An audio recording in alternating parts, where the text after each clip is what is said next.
AI, artificial intelligence, आजकल ये शब्द हर किसी की जुबान पर है। कुछ लोगों के लिए ये भविष्य की उम्मीद है, तो कुछ के लिए एक अनजाना सा डर। क्या सच में मशीनें हम इंसानों की जगह ले लेंगी? चलिए, आज इसी बड़े सवाल के दोनों तरफ की कहानी को समझते हैं। और यही वो सवाल है ना, जो आज हर किसी के, हर प्रोफेशनल के मन में कहीं ना कहीं घूम रहा है।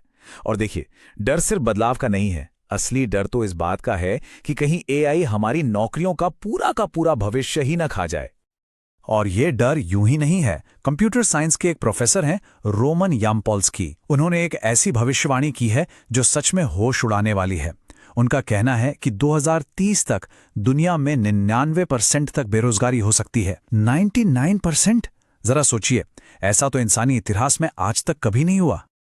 तो आखिर इस डर के पीछे की वजह क्या है?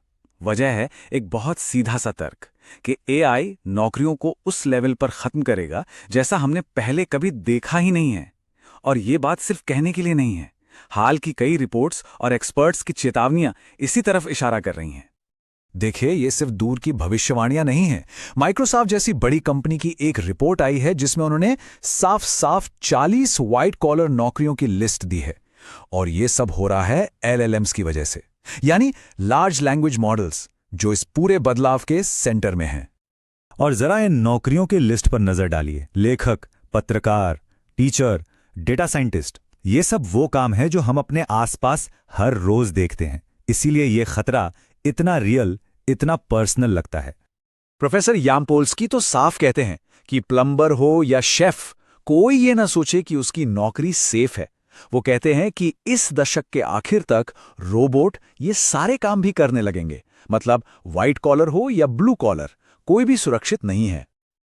लेकिन क्या कहानी का सिर्फ यही एक पहलू है? शायद नहीं। जहां एक तरफ नौकरियों के खत्म होने का डर है, वहीं दूसरी तरफ एक बिल्कुल अलग, एक बहुत मजबूत तर्क भी है। और ये दूसरा तर्क क्या कहता है? ये कहता है कि एआई नौकरियां खत्म नहीं करेगा, बल्कि ये तरक्की और खुशहाली का एक नया दरवाजा खोलेगा। अच्छा, इसे समझने के लिए पीडब्ल्यूसी की एक रिपोर्ट देखते हैं। रिपोर्ट के मुताबिक जिन कंपनियों ने 2019 से एआई अपनाना शुरू किया, वहां कमाल की चीजें हुई। प्रोडक्टिविटी 4 गुना बढ़ गई, स्किल्ड लोगों की सैलरी 3 गुना तक बढ़ी, और तो और नई नौकरियां भी पैदा हुई। मतलब टेक्नोलॉजी सिर्फ पुरानी जॉब्स हटा नहीं रही है, ये एआई ट्रेनर और डेटा लेबलर जैसी बिल्कुल नई तरह की नौकरियां बना भी रही है। हम सब जॉब्स जाने की बात तो बहुत करते हैं, पर इन नई नौकरियों के बारे में कौन बात करेगा? जैसे तुलसी मलाठी की कहानी को ही ले लीजिए। बच्चों की देखभाल के लिए उन्हें अपनी टीचिंग की जॉब छोड़नी पड़ी, पर आज वो घर से ही डेटा लेबलिंग का काम करके अपनी पुरानी सैलरी से ज्यादा कमा रही हैं। उन्हें काम और परिवार में से किसी एक को चुनना नहीं पड़ा। यह है एआई इकोनॉमी का असली फायदा। और ये कोई छोटी मोटी इंडस्ट्री नहीं है। सोचिए, अकेले डेटा लेबलिंग का मार्केट, जो 2018 में करीब $150 मिलियन का था, उसके $1 अरब से ज्यादा का होने का अनुमान था। ये दिखाता है कि नई इंडस्ट्री कितनी तेजी से बढ़ रही है। तो फिर हम इन दो बिल्कुल अलग अलग तस्वीरों को एक साथ कैसे देखें? एक तरफ 99% बेरोजगारी का डर और दूसरी तरफ नए मौके। सच, जैसा कि हमेशा होता है, इन दोनों के कहीं बीच में है। हमें यह भी समझना होगा कि एआई परफेक्ट नहीं है। इसकी एक बहुत बड़ी कमी है जिसे कहते हैं एआई हैलुसिनेशन। इसका मतलब यह है कि एआई कई बार पूरी तरह से गलत या मनगढ़ंत जानकारी दे सकता है, और वो भी पूरे कॉन्फिडेंस के साथ। उसे इस बात से कोई मतलब नहीं कि वो जो कह रहा है वो सच है या झूठ। और पता है, ये हमें एक बहुत जरूरी बात याद दिलाता है कि ऐसा पहली बार नहीं हो रहा है। हम इस मोड़ पर पहले भी खड़े हो चुके हैं।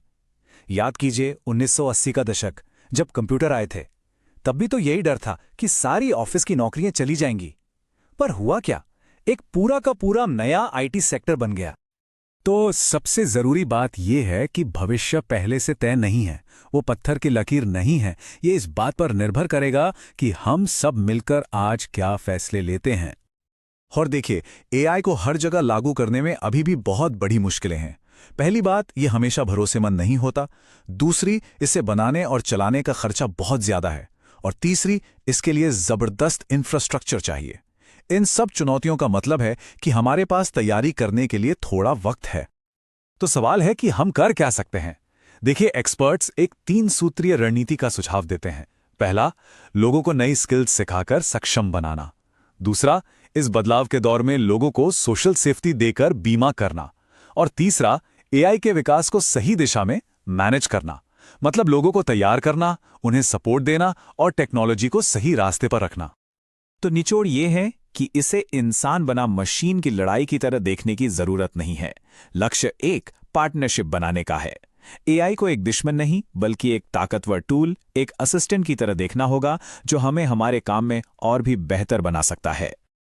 तो आखिर में सवाल ये नहीं होना चाहिए कि एआई हमारे साथ क्या करेगा। असली सवाल ये है कि हम एआई के साथ क्या करना चुनेंगे।